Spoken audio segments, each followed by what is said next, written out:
xia xe iswatan na magzia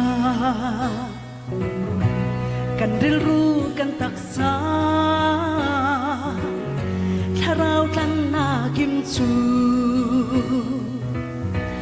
kini zum khofena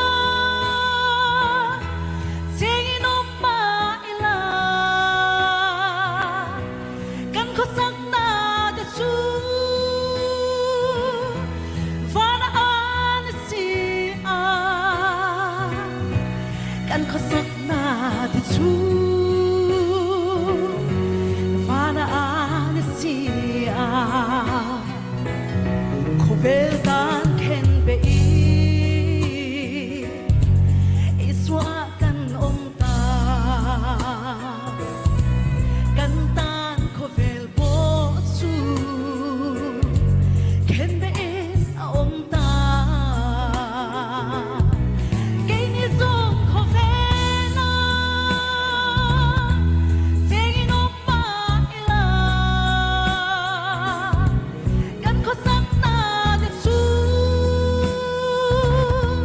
vana an si a kan khosak na de chu vana an si a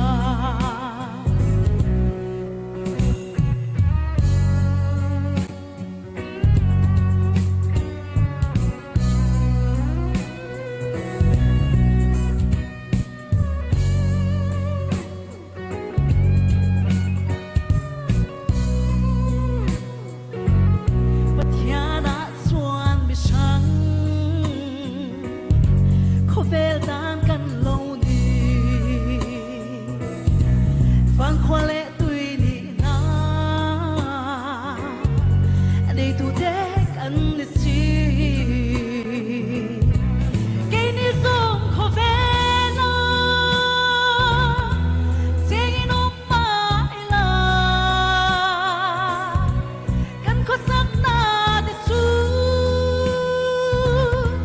vana an si a kan khosak na de chu vana an si a kan khosak na de chu vana an si a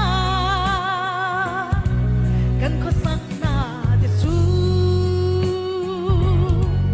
vana an si a